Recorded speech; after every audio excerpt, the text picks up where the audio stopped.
Assalamualaikum warahmatullahi wabarakatuh. Selamat pagi, selamat siang, selamat malam teman-teman mahasiswa dimanapun berada. Berjumpa lagi dengan saya Ardiansyah, sarjana hukum magister hukum dalam kuliah ilmu hukum keuangan negara. Alhamdulillah kita sudah menginjak di pertemuan terakhir. Kita akan khusus membahas tentang kerugian negara ya dalam pengelolaan keuangan negara. Kemarin sih sebenarnya sudah kita bahas sedikit ya di pertemuan sebelumnya, tapi karena kita lebih fokus kepada unsur-unsur bidang hukumnya ya. Padahal kerugian negara ini ya merupakan hal yang sangat pokok ya. Kita akan bahas secara khusus di pertemuan ini tentang kerugian negara ya. Jadi bicara tentang kerugian negara ya, teman-teman. Ini sangat terkait nanti dengan tindak pidana korupsi ya. Harus dibuktikan ya adanya kerugian negara yang mempunyai hubungan kausal dengan perbuatan terdakwa ya. Jadi kerugian negara ini merupakan akibat ya. Kausal ya atau penyebabnya adalah perbuatan terdakwa, yaitu perbuatan yang melanggar hukum itu ya. Dalam praktek peradilan, kerugian keuangan negara dipahami dengan arti berkurangnya ya kekayaan negara atau bertambahnya ya kewajiban negara tanpa diimbangi prestasi yang disebabkan oleh perbuatan melawan hukum. Nah, ini unsur-unsur ini ya yang harus dipenuhi ya. Oleh karena itu dalam suatu perbuatan ya, baik perbuatan tersebut baik berbuat maupun tidak berbuat ya, sebagai sebuah tindakan pidana atau bukan tindakan pidana didasarkan pada ketentuan undang-undang yang dikenal dengan asas legalitas ya. Nulla puna sine praevia lege ponale ya. Nullum delictum nulla puna sine praevia lege ponale, itulah yang kita sama-sama pahami ya. Asas legalitas dalam hukum pidana ini juga berlaku di dalam hukum keuangan negara, khususnya terkait dengan unsur kerugian negara ya. Ini nanti kita akan bahas lebih dalam lagi. Jadi apa yang dimaksud ya? Siapa pelakunya, berapa besarnya, siapa yang berhak menetapkan adanya kerugian negara tersebut ya, dan bagaimana dengan dasar daluarsanya seperti apa ya. Yang pertama sebelum kita bahas lebih lanjut tentang kerugian negara ya, terkait dengan kerugian negara ini kemarin sudah kita bahas sebenarnya ada dua ranah hukum ya yang menjadi saluran penyelesaiannya, yaitu melalui pidana, yaitu untuk tindak pidana korupsi ya, dan juga non pidana. Non pidana ini dibagi dua, yaitu untuk yang administrasi dan perdata. Nah, yang istilah TGR tersebut dalam adalah TGR yang dimaksud di dalam hukum keuangan negara adalah TGR ya, tuntutan ganti rugi dalam ranah hukum administrasi. Nah, tapi sebenarnya dia merupakan ya berbasis ya pada hukum perdata ya, terkait dengan ganti rugi wan prestasi ya pada sektor privat ya. Tapi diterapkan dalam sektor hukum publik ya. Yaitu terjadinya kerugian negara ya atau masyarakat secara luas akibat tidak adanya aturan, maka ya TGR ya, kasus kerugian negara ditarik menjadi masalah pidana atau perdata ya. Sebenarnya karena mengadopsi konsep perdata, maka digunakan konsep TGR di hukum administrasi. Itu ya teman-teman yang harus dipahami. Jadi kaitannya ya dengan tuntutan ganti rugi ini masuk ke dalam non pidana, yaitu ke hukum administrasi. Untuk siapa? Untuk PNS.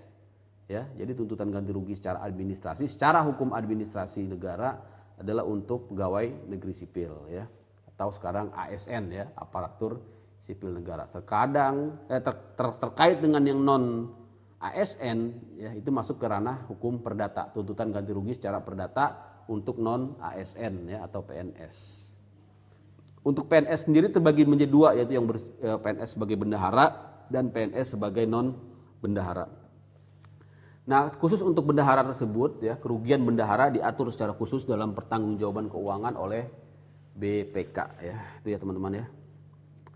Jadi kembali kepada kerugian negara ini yang sangat penting sekali, yang sangat pokok sekali agar menjadi pegangan kita bersama. Ini merupakan sebuah kesimpulan yang tentunya sudah melalui berbagai proses ya, baik itu secara kajian akademis maupun berdasarkan praktek peradilan ya. Kerugian negara, berkurangnya kekayaan negara yang disebabkan oleh suatu tindakan melanggar hukum ya, berupa kelalaian seseorang dan disebabkan suatu keadaan di luar, jadi bisa karena melanggar hukum, kelalaian, dan disebabkan suatu keadaan di luar dugaan dan di luar kemampuan manusia. Ini ya teman-teman ya. Jadi kalau kita lihat di sini, keuangan negara adalah tadi ya, kita sudah definisikan keuangan negara semua hak dan kewajiban negara yang dapat dinilai dengan uang, juga masuk di dalamnya segala sesuatu baik uang maupun barang yang dapat dijadikan barang milik negara ya, berhubungan dengan pelaksanaan hak dan kewajiban. Jadi definisi keuangan negara berangkat dari situ. Kekayaan negara adalah semua bentuk kekayaan hayati ya, baik sumber daya alam maupun non hayati, berupa benda berwujud maupun tidak berwujud ya, yang bergerak ataupun tidak bergerak ya, yang dikuasai ya atau dimiliki oleh negara ya. Itu ya teman-teman ya. Subjek kekayaan negara yang dikuasai berupa kekayaan negara yang potensial ya, agraria, pertanahan dan lain-lain ya, antariksa ya. Nah, di sini ada kerugian negara ya, akibat bencana atau kebakaran hutan yang disengaja itu berbeda ya.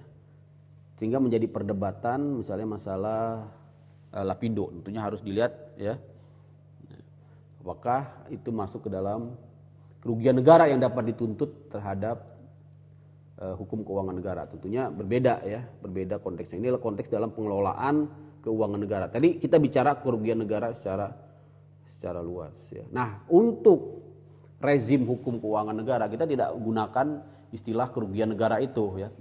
Tentunya kita mengacu kepada kerugian negara dalam pengertian yang lebih lex spesialis, yang lebih khusus di dalam rezim hukum keuangan negara, yaitu apa?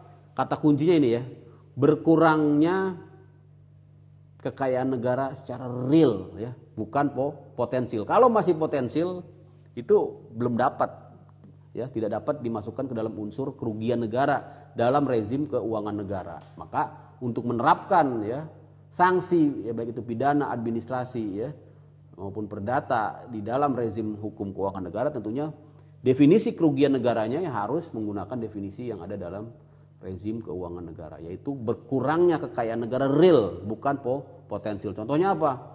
Orang yang kehilangan ayam misalnya ya.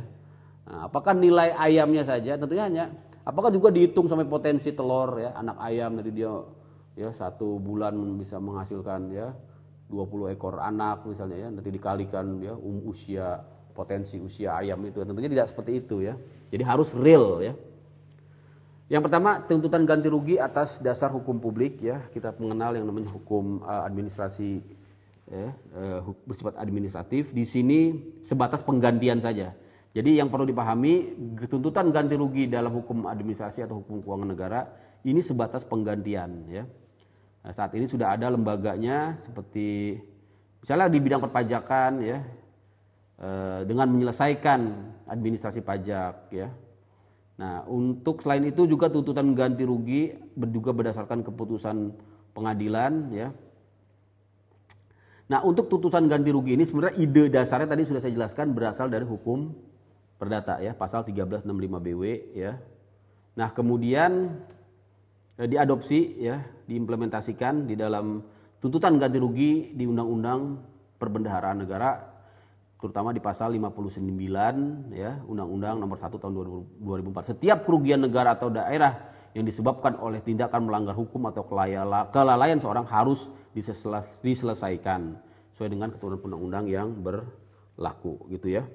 Sini teman-teman nanti bisa baca ya bunyi pasalnya ya. Kemudian siapa yang dikenakan ya? Pegawai negeri ya. Pegawai negeri itu unsur subjeknya ya. Kemudian dalam pelaksanaan tugasnya dan juga pegawai negeri yang bukan bendahara ini dibagi ya. Kemudian mengandung unsur perbuatan negara ya. Perbuatan kerugian negara yang berasal dari perbuatan melawan hukum, melalaikan kewajibannya ya, atau dan berlaku hubungan sebab akibat ya. Apa itu perbuatan melawan hukum ya, ini misalnya dijelaskan unsur-unsurnya ya, bertentangan dengan kewajiban, bertentangan dengan hak subjektif orang lain, bertentangan dengan kesusilaan, bertentangan dengan kepatutan. Ini adalah unsur dari perbuatan melawan hukum ya, yang disebut dengan unsur perbuatan melawan hukum perdata ya. Tapi tentunya sini nanti ya akan diuji ya oleh hukum ya, baik itu oleh pengadilan ataupun penyidik ataupun oleh nanti jaksa di tingkat penuntutan apakah perbuatan melawan hukumnya ini memenuhi ya unsur-unsur perbuatan melawan hukum ya. Tapi memang ada banyak penafsiran ya di dalam perbuatan melawan hukum ini, apakah hanya bersifat positifis ya atau juga meluas kepada hal-hal yang di luar dari hukum positif gitu ya. Karena ada dua jenis teori ya terkait dengan perbuatan melawan hukum. Saya kira itu ya teman-teman ya. Nanti teman-teman bisa dalami lebih lanjut di hukum tipikor ya. Tapi saya hanya mengulas sedikit saja karena fokus kita kepada aspek hukum keuangan negara ya. Jadi kembali kepada tuntutan ganti rugi tadi ya. Siapa yang dikenakan yaitu pegawai negeri ya. Unsurnya adalah kerugian negara dan perbuatan melawan hukum ya. Kemudian oleh pegawai negeri tadi ya sebagai individu ya menguntungkan pihak ketiga, tidak menimbulkan akibat kepada pihak ketiga. Kemudian atau yang merugikan pihak ketiga, memungkinkan atau mempermudah dilakukan suatu perbuatan lain yang bertentangan dengan hukum. Itu contoh-contohnya. Contohnya apa? Contohnya yang tidak menimbulkan akibat, ya misalnya harusnya belanja pemerintah bisa mendorong partisipasi masyarakat, pergerakan perekonomian, kesempatan kepada ekonomi lemah, namun karena pekerjaannya ditenderkan maka dampak belanja pemerintah tidak tercapai ya. Membuka rahasia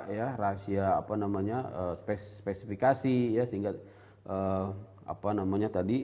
pemenang tender menjadi dapat dikondisikan ya. Melakukan perjalanan dinas fiktif ya, surat tugas bodong ya, membiarkan mesin absen rusak. Ini contoh-contoh dari perbuatan melawan hukum yang bisa dikenakan tuntutan ganti rugi itu ya teman-teman ya. Itu ya teman-teman ya, harus bersifat nyata dan pasti tadi ya jumlah kerugiannya. Ya, siapa yang berhak menetapkan, kementerian, lembaga ya, badan pemeriksa keuangan atau berdasarkan putusan pengadilan. Saya kira itu ya, nanti teman-teman bisa lihat lebih jauh di peraturan pemerintah nomor 38 tahun 2016 tentang tata cara tuntutan ganti rugi negara atau daerah terhadap pegawai negeri ya yang bukan bendahara atau pejabat lain ya. Saya akhiri ya.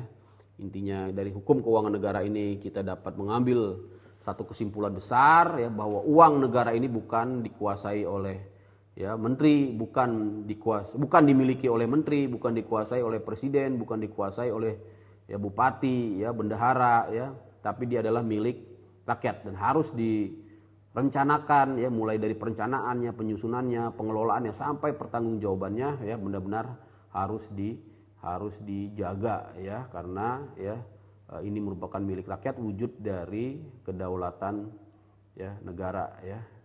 Baik, terima kasih, saya akhiri ya, sampai jumpa lagi dengan saya. Mungkin nanti kita akan berjumpa lagi di mata kuliah yang lain. Untuk hukum keuangan negara kita cukupkan ya. Sampai dengan pertemuan ke-14 ini ya, terima kasih. Apabila ada yang masih belum dapat dipahami dari penjelasan saya ya, mungkin ya kita akan lanjutkan lagi nanti dengan interaksi dengan kuliah yang lebih interaktif ya di dalam program kuliah online ya IBLAM ya, Sekolah Tinggi Industri IBLAM. Terima kasih dari saya, akhirul kata, wabillahi taufiq wal hidayah. Assalamualaikum warahmatullahi wabarakatuh.